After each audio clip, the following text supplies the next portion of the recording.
Bem, meus queridos amigos, irmãos, boa noite, pessoal da Casa dos Humildes. Estamos aqui em mais uma sexta de estudos e, como sempre fazemos, cada noite tem um autor diferente. Mas, nesse mês de outubro, vamos fazer uma mudança assaz significativa pela data que outubro apresenta, né? Logo no início do mês, o 3 de outubro, o que é que vamos fazer? A noite de André Luiz vai para a terceira sexta-feira e, na primeira sexta-feira do mês, vamos ficar com a noite de Allan Kardec. Tá? Para homenagear o 3 de outubro de 1804, reencarna o grande druida, o grande reformador Jean Rouch, um espírito com contribuição notável para a humanidade em outras vidas. Né? Então, vamos homenagear Kardec na noite de hoje, elevando o pensamento a Deus e agradecendo pela vinda à terra desse espírito de escola que nos trouxe o Paracleto, o Consolador prometido por Jesus, que chega à Terra em 18 de abril de 1857 e que vai ter como comandante em chefe do Espírito de Verdade esta figura notável que foi Allan Kardec. Kardec renasce no mundo em 3 de outubro de 1804, data que na noite de hoje, nesta sexta-feira que antecede o 3 de outubro, estamos no primeiro dia do mês de outubro, estamos aqui para reverenciar e pedir a Jesus todas as bênçãos para esse Espírito maravilhoso a quem tanto devemos. Glória a ti, Kardec. Te saudamos nós também, os que somos de Jesus. Bem, meus queridos amigos e irmãos, Kardec é um espírito magnífico, não é? O nosso início de reunião sempre com o túnel do tempo espírita, então lembrando aquela data maravilhosa, né? Que o espírito Humberto de Campos descreve tão bem tudo aquilo que antecedeu a vinda de Kardec, aquela reunião dos páramos espirituais, tempos antes onde estava Napoleão Bonaparte posto, tá? Em que Napoleão fica de joelhos ante Jesus, e quem estava do lado de Jesus, aquele futuro, seria o futuro Allan Kardec. Tá? E naquela mesma noite, Jesus pede para que Napoleão renove seus votos, porque ele reencarnou ali para preparar o caminho para que a França não se fragmentasse enquanto nação para a chegada do Consolador. Mas ele, imbuído pelo orgulho, quis partir para as lutas de conquista e a mão de Deus leva Napoleão para o exílio, né? Vai ser exilado. Mas naquela noite, desse grande conclave no plano espiritual, ele vai ser levado pela mão de Allan Kardec, que vai jungi-lo novamente ao corpo, para que ele acordasse com aquela tênue lembrança daquele encontro maravilhoso. Então, o espírito do futuro, Allan Kardec, traz Napoleão de volta ao corpo de carne naquela madrugada. E vejam bem, Napoleão, ao acordar, mesmo com aquela tênue lembrança, mas vai esquecer tudo aquilo imediatamente e vai partir com seu orgulho e sua sanha para as guerras de conquista. Kardec não. Vai renascer em 3 de outubro e tendo uma vida como mestre-escola, na humildade do mestre-escola, sobre exemplificar tudo aquilo que veio realizar na Terra, nesta preparação magnífica do plano superior, para ele ser aqui o grande comandante da terceira revelação, da chegada da terceira revelação à Terra. Então, Kardec renasce, filho de Jean-Baptiste Rivaio e Dona Jeane do Ramel. O menino Rivaio, hoje sabemos que não teve a presença paterna, o pai dele abandona a família. Nós só sabemos disso hoje, tá? Graças aos documentos. E ele vai viver com a mãe e com a avó. Sabemos hoje que ele não viveu em Lyon, mas sim em Bourg-en-Bresse.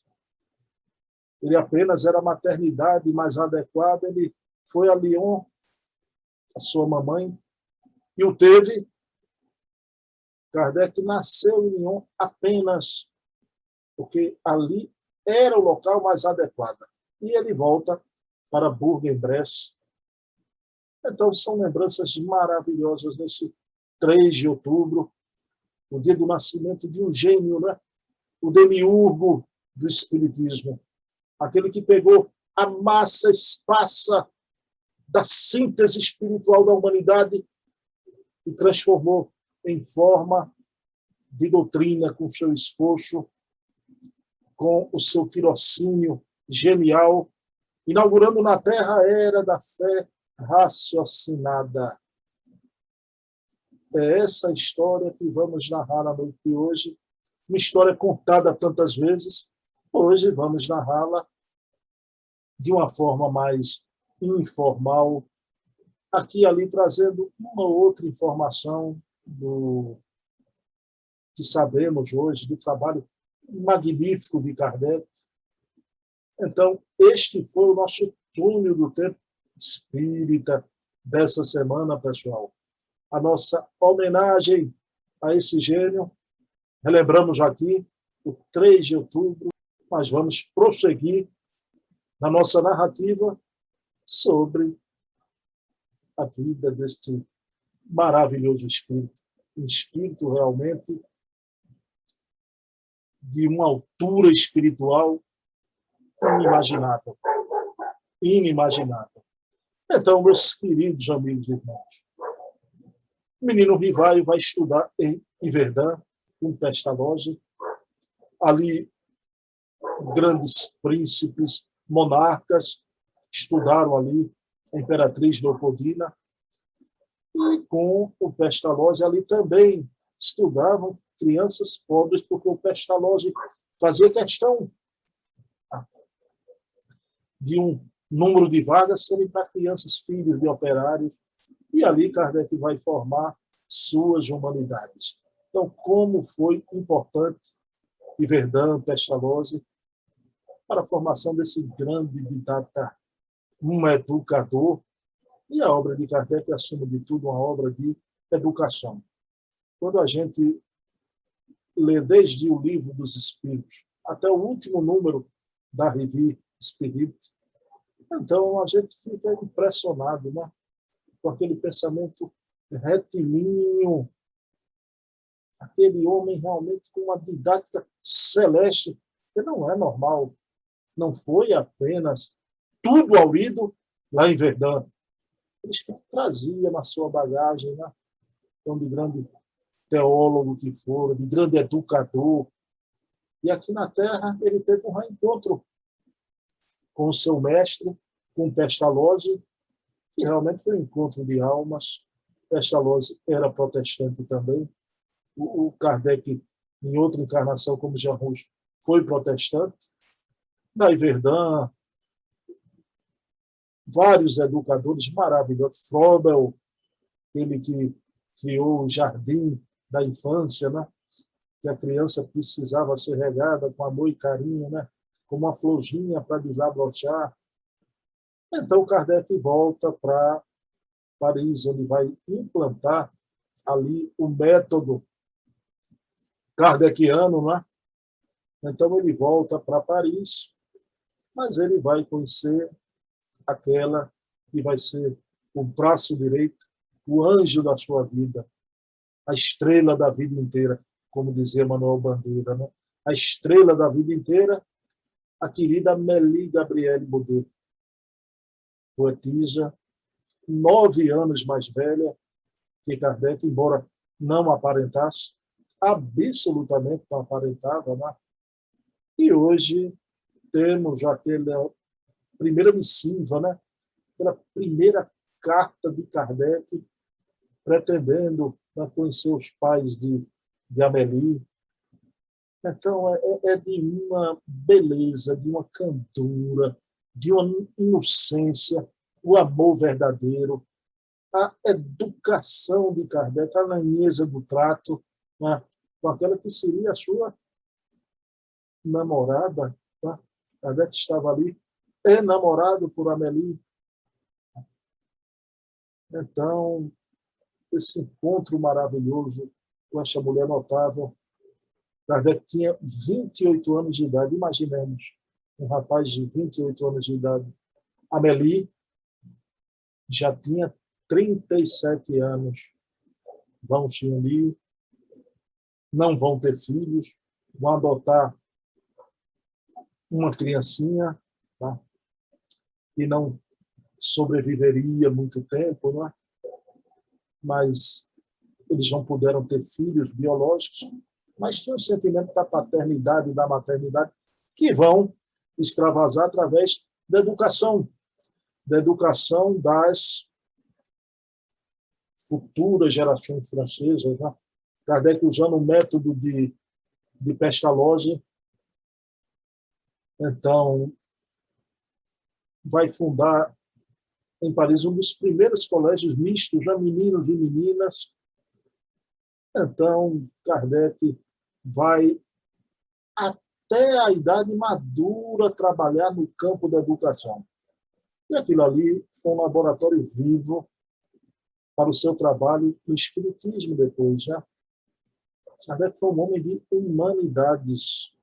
Kardec conhecia o cerne do ser humano. Por isso que ele foi o escolhido pelo seu passado nas Gálias, nas lutas da Reforma Protestante, o seu trabalho na teologia, um grande educador, um homem talhado. E aí, determinado dele, vai ter um encontro com o senhor Fortier, que era curso, temperamento apaixonado, e vai lhe falar das mesas girantes, e ali vai começar uma história sem fim. Porque, verdadeiramente, ali começa uma história sem fim. Kardec, a princípio, achou estranho aquela história de Fortier, das mesas que respondem. Ele disse: você vai ter que me provar que uma mesa tem cérebro para pensar, sistema nervoso para sentir. Mas, através das reuniões mais tarde na casa de Madame Tony Maison, ele realmente se certificou que aqueles que produziam todos aqueles fenômenos, e o próprio oráculo se manifestou e se identificou. Somos as almas dos homens que viveram na Terra. Somos os homens sem corpos. E o espírito Zéfiro, que era um amigo de várias encarnações de Kardec. Então, aquele momento belíssimo, quando Zéfiro disse que fomos amigos mais velhos, né? Foste meu chefe, era um sacerdote druida, o professor Rivaio, né? E ali o Zéfiro revela a ele que ele tem uma missão. Depois ele vai ter o encontro com o espírito La Vérité, La Verdade, né? E que ele, naquele momento, ele confirma a sua aceitação. E quando ele pergunta ao espírito La Vérité, e se eu não aceitar a tarefa? O espírito La Vérité responde: outro assumirá, porque os desígnios de Deus não repousam na cabeça de um só homem. Então, o querido professor Rivaio vai começar a pesquisar com afinco. Vejam bem, 1804, Kardec tem 54 anos de idade.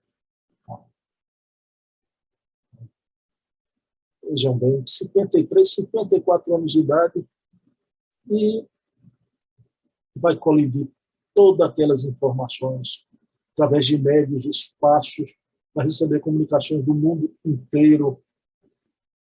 O Espiritismo veio pela mediunidade. Eu só queria lembrar isso aqui, né? As pessoas esquecem. Pensam que a obra de Kardec é uma obra de Kardec. Tudo ali no livro dos Espíritos foram os Espíritos. É a equipe, a pleiade do Espírito de Verdade. Como no livro dos Médios, do Evangelho segundo o Espiritismo, no Céu e Inferno, na Gênesis, né? E Kardec tinha uma amplitude, não era só o seu grupo, né? Então, ele recebia mensagens do mundo inteiro. Claro que ele foi sistematizando, né? Por isso que chamam de o codificador. E há uma polêmica, tem gente que não gosta de usar. Esse termo foi mais aqui no Brasil, não era usado na França. Pessoal, o codificador é isso, um trabalho de sistematização, né? Toda aquela informação, Kardec colidindo, né? Codificando, só que ele vai lançar o livro dos Espíritos, né? Essa obra maravilhosa, e os Espíritos dizem, Jéfero, né? Ele usa esse nome de outra encarnação, porque ele mesmo não achava justo usar o seu nome de professor já conhecido em França, né? E ele vai usar o nome Allan Kardec e vai vir até essa primeira obra na sociedade contemporânea, né? No plano civilizatório moderno, essa primeira obra lida do mundo espiritual, Le Livre des Esprits, em 18 de abril de 1857. Ele chama, todos os anos a gente conta, né? Que o senhor Dentu, da livraria Dentu, desencarna. Dona Melânia, sua esposa, mantém a palavra, embora instada pelos filhos, que queriam até que ela não publicasse, ela disse, vou cumprir a palavra do seu pai.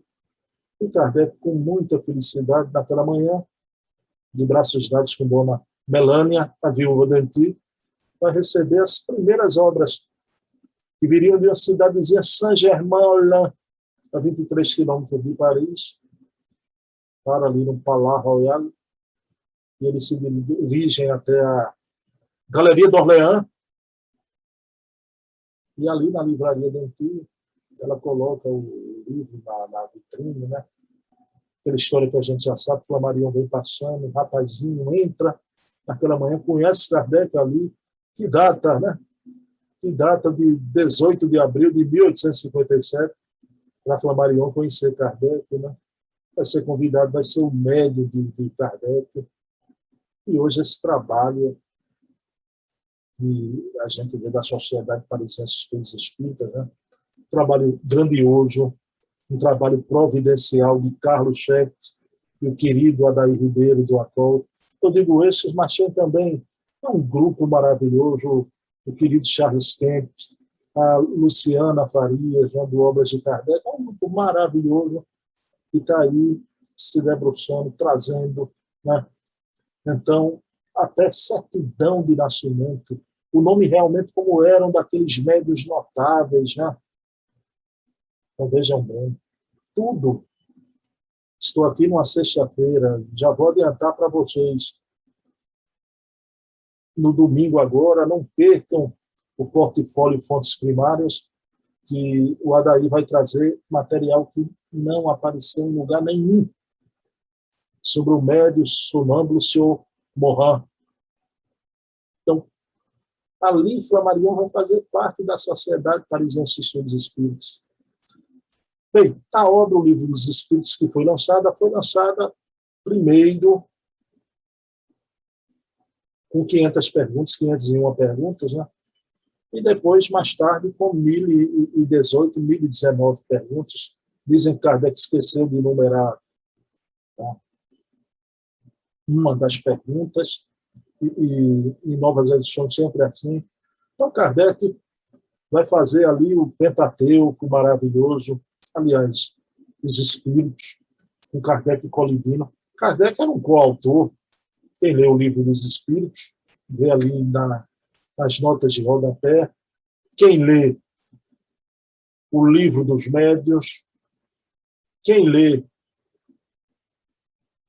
o Evangelho segundo o Espiritismo, o Céu e o Inferno, a Gênese, Kardec foi um coautor, junto com as entidades venerandas, né? Então, Kardec vai lançar em 57 o Livro dos Espíritos. Só em 61, 4 anos depois, ele vai lançar o Livro dos Médiuns. Depois, 3 anos depois, em 64, o Evangelho segundo o Espiritismo. Em 65, o Céu e o Inferno. E em 68, a Gênese, né? Em todas essas obras, hoje a gente sabe, desde o Livro dos Espíritos, praticamente foi outra obra, né? A segunda edição. Em todas elas, o Livro dos Médiuns, o Evangelho segundo o Espírito, o Céu e o Inferno, a Gênese, Kardec fez alterações. Por isso essa celeuma que se criou sobre a Gênese, né? Que até certo ponto a Simone Privato, ela fez bem em suscitar isso e atrás, com as fontes primárias que ela tinha, ela viu que houveram realmente muitas alterações, mas depois, graças ao trabalho do CSA e do Espiritismo, o trabalho do ACOL, está tudo comprovado. Que não houve adulteração, foi alteração de Kardec, tem até carta de Kardec para o livreiro alemão. Aí, mais tarde, veio essa história toda aí do Céu e do Inferno, que não se sustenta, né? Que um espírito falou numa reunião mediúnica, aí foram ver, aí tinha uma alteração, não se sustenta, e nessa coisa do Céu e Inferno, a Simone Privato não embarcou. Por favor, não coloquem o nome da Simone Privato nisso, né? Mas aí, Kardec faz a sua obra, a Revista Espírita, que surge logo em 1858, né? Vejam bem, vai ser a ata do Espiritismo. Tanto que tem, né, mensagens inteiras da Revista Espírita que foram para as obras. Vocês vão ver, programa de domingo, muita coisa de Senhor Morin, que estava na Revista Espírita, que não foi para as obras básicas. Agora, muita coisa também foi dos espíritos através dos médios da Sociedade Parisiense de Estudos Espíritas, né? Então, de 58 a março de 69, a Revista Espírita foi com Kardec, né? E é essa aí que a gente se debruça, né? Estudo notável, que aprendemos que Henri Sauce já fazia uma reclamação naquela época, o biógrafo de Kardec, que viveu um contemporâneo de Kardec, que já estava a dizer lá na França que era uma obra envelhecida, sem tanto interesse, mesmo discurso que o Herculano viu estampado numa revista de grande circulação aqui no Brasil, e ele foi editar com Júlio Abreu Filho, né? O querido professor Herculano Pires foi editar com Júlio Abreu Filho a Revista Espírita, foi traduzir, editar e traduzir, né? Ele ficou com a parte das poesias. Então, a Revista Espírita estava lá. Psicopictografia, né? Os desenhos mediúnicos de Vitório Sardou, Le Maison de Júpiter, né? As poesias. Quer dizer, eu tenho a impressão que se fosse hoje, muita gente vendo aqueles desenhos vai dizer que era mistificação, porque não aceitam nada de mediunidade no Brasil, né? Então, Kardec, quando percebe que a base da doutrina estava sólida ali, ele já havia lançado as obras fundamentais, ele tem, primeiro, uma advertência do Dr. Demet, né? Ele cuidar da saúde, mas ele, percebendo, ele tem uma entrevista com o espírito La Verité novamente. Ele pergunta quem seria seu sucessor. Espírito de verdade diz que atua cabo do trabalho da concepção da obra, tá? O pensador que medita, que reflete. O teu sucessor será como um capitão que comanda o navio. O sucessor de Kardec aqui no Brasil foi o Bezerra de Menezes, o Kardec brasileiro. Também temos acompanhado historiografia do querido Luciano Klein, Então, e Kardec, ali, o Espírito Verdade diz que ele ia retornar para o plano espiritual e a sua volta se daria imediatamente, quando ele iria trabalhar na conclusão da obra. Pessoal, esse imediatamente aí realmente está lá, tem até a mensagem lá em outras próximas, né? Mas isso suscitou uma série de coisas de que Kardec seria, né? Chico Xavier seria a reencarnação de Allan Kardec no Brasil, né? Vejam bem, eu vou confessar a vocês que houve um momento, principalmente, não era nem tanto as informações do grupo de Minas Gerais, que divulga muito essa tese, né? Mas quando eu li a obra do Dr. Weimar Muniz, ex-presidente da Federação Espírita de Goiás, com aqueles depoimentos de Elias Barbosa, né? Então, de Marlene Nobre, então de tanta gente ali, Suzana Bojinho, então, aquele pessoal todo, eu cheguei uma época a pensar, né? Mas nada melhor do que a gente realmente é um trabalho muito sério, fantástico do querido Paulo Neto, sobrinho, esse grande escritor, Kardec e Chico, dois missionários. Essa obra do Paulo Neto é fantástica. Fantástica, do querido escritor Paulo Neto, né? E hoje, com essas fontes primárias todas aí, vou dizer uma coisa a vocês. Isso é um assunto para ser discutido, francamente. Primeiro, eu não vou nem entrar naquela linha do continuismo psicológico, né? Que realmente é muito forte a diferença, mas vou ficar apenas como não tem como provar uma coisa dessa. E na época, quando eu li o doutor Weimar Muniz, né? Ele traça aqueles depoimentos todos, de gente, até o doutor Elias Barbosa, que a gente respeita a opinião, é um homem muito sério. Agora, tem um grupo aí que vive divulgando isso, aí é uma panaceia, e veja bem que são verdadeiras loucuras. Quando você vê até coisas bonitas que eles trazem da vida de Chico, mas mexem com coisas ridículas, né? Informações verdadeiras estutices, né? Aí, então, mas essa mensagem lá nesse diálogo, a volta se daria imediatamente, aí todo mundo, quem terá sido, né? E os que defendem a tese do Chico Xavier Kardec, aí trazem os elementos. Aí o Kardec podia ter sido o Herculano Pires, né? Vou até... E outros aí, é melhor nem falar, mas nessas hipóteses que são hipóteses que não tem como provar. Eu aprendi uma coisa, a muito custo. Primeiras fontes primárias, né? Primeiras fontes primárias. O resto é opinião, simplesmente. Então, Kardec termina o seu trabalho e vai desencarnar em 31 de março de 1869. Né? Querido, grande, espírito maravilhoso, espírito druida, vai desencarnar em 31 de março de 1869. Então, depois de tantas lutas contra as diatribes, né? Pela divulgação, Kardec sofreu, houve o Alto de Fé de Barcelona, né?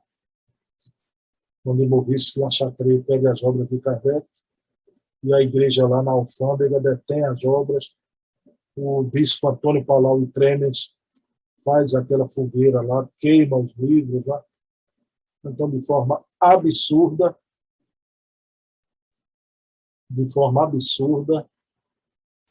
e o que é que acontece? O bispo Antônio Palau e Tremens vai aparecer numa reunião na Sociedade de Paris pedindo desculpa a Kardec depois, né? Pessoalmente, espírito, numa noite, peço-te uma prece, que muito vale uma prece do perseguido para o bem do seu perseguidor. Kardec ora por ele. O espiritismo na Espanha cresceu, a Espanha de Cervantes, então cresceu ali com médios notáveis, né? Verdadeiros missionários vieram ali Fernando Colavida, Miguel Vives e Vives, Amália Domingo Scholler. E o Espiritismo vai sofrer o transplante aqui para o Brasil.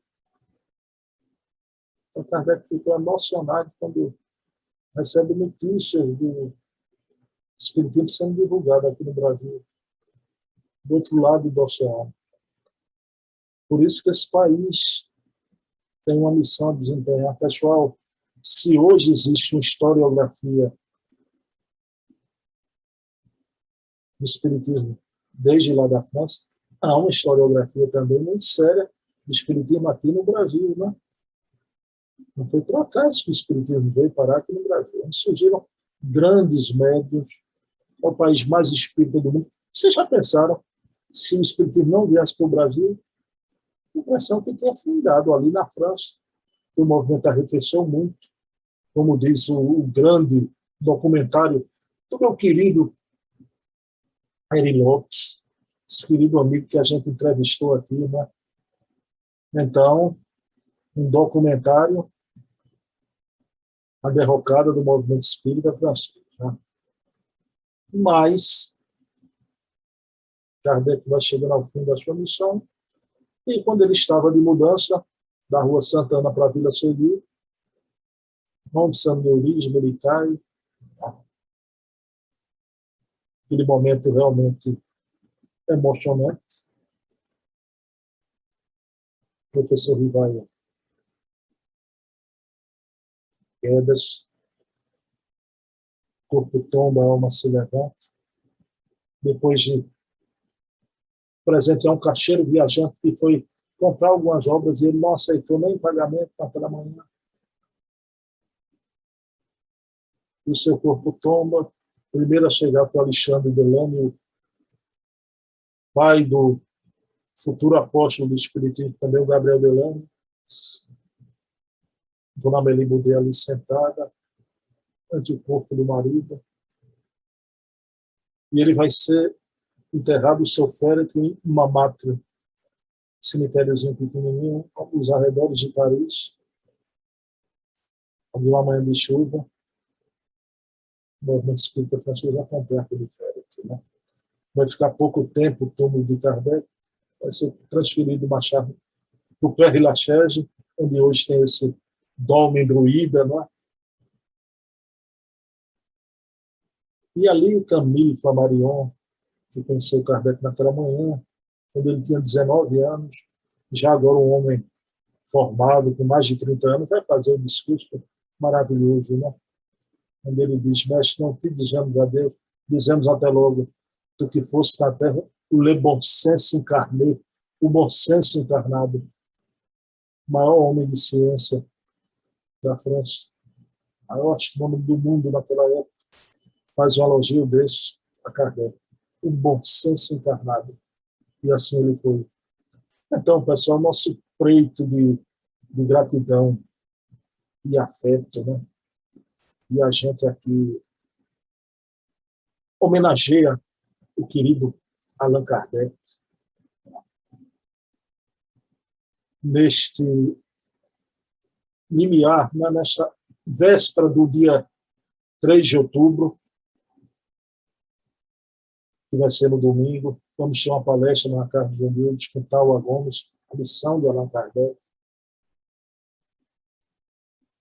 Então, fica a nossa homenagem a esse espírito maravilhoso, que tudo devemos, esse ideal que nos inflama, não é? O ideal espírita que corre em nossas veias, graças a ti, Allan Kardec. Um homem além do seu tempo. Um gênio que deu a vida por um ideal. Deu a vida pelo ideal mais belo que se possa ter, que é o ideal do Cristo, do Consolador prometido que veio à Terra. Meus queridos irmãos, vamos então ao ponto doutrinário da noite de hoje, né? Queria aqui trazer para vocês, no ponto doutrinário, sempre abordamos algo, né? Os documentos que foram expostos nessa semana, porque com essa história toda, já que a gente homenageou Kardec, muito se falou na questão das adulterações, né? Mas queremos trazer aqui a questão do Lemarie. Documentos mostraram que naquela época que acusam Lemarie disso, daquilo, ele estava longe, em atividades até políticas. A coragem de Lemarie, que no CSA e do Espiritismo, a página de Carlos Ferro, o Donha fez um comentário belíssimo, porque o Lemarie defendeu na França, dizendo que os franceses deveriam até reagir, se preciso fosse até com as armas, a invasão prussiana, que era a invasão alemã, né? Então, o Donha homenageou ali a coragem do Lemarie, e por isso, pessoal, porque o ponto doutrinário eu estou tocando nisso. Porque a partir do dia 16 de outubro, hoje é o primeiro dia do mês, né? Do dia 16 de outubro eu vou começar a entrevistar os amigos que passaram em tantas entrevistas e aqueles que realmente marcaram de uma forma muito intensa essas nossas lives de entrevista, e eles vão voltar.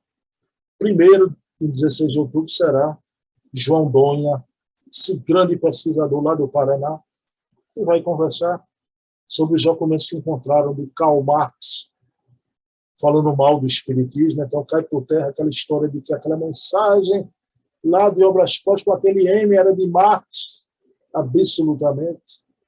E também Lemarie, que a par de alguns equívocos que muitos de nós e muitos dos irmãos espíritas trouxeram na caminhada, ele teve a dignidade, foi um dos principais médios de Kardec, o que foi acusado da adulteração absolutamente. Ele cometeu equívocos, os erros de ter se deixado levar por Bourget e Friedman, aquela obra que o Hermínio Miranda tem, Processo dos Espíritas, que volta a ser uma obra referendada. Então, a gente vai voltar a essas entrevistas, pretendemos entrevistar o Charles Kemp de novo, né? Essa turma toda, que em 2 anos a gente vem entrevistando, vamos voltar a partir do dia 16 de outubro. Então, fica aqui para vocês essa data, né? Bom, amanhã, encerrando a fase de entrevistas, vamos ter o querido médico, escritor, compositor, expositor espírita, compositor de frevo, Luiz Guimarães, que está lançando um livro, vocês vão saber amanhã. Eu chamei o senhor Luiz para ele falar da sua trajetória, porque parece que é 6 encarnações de uma só, de tanto esse homem realizou. E vamos conversar com ele. No próximo sábado, será um irmão de São Paulo, Leonardo Arruda, vou explicar mais para frente. E para aí, 16 de outubro, a gente vai retomar as entrevistas, mas de forma temática, né? Bem, vamos orar por Kardec, nesse momento, agradecendo a Kardec. Receba, mestre querido, o mestre de Lyon, que hoje sabemos que não é propriamente de Lyon, onde ele apenas nasceu. Ele é o mestre da humanidade, um mestre escola, o querido didata que trouxe, através da educação da humanidade, a nossa querida doutrina espírita. Obedecendo e com a investidura de um mestre maior ainda, o mestre Jesus. Esse sim, o mestre divino de toda a humanidade. Então, Kardec, receba o nosso preito de afeto e gratidão, e morredora, por tudo que fizeste aqui na Terra.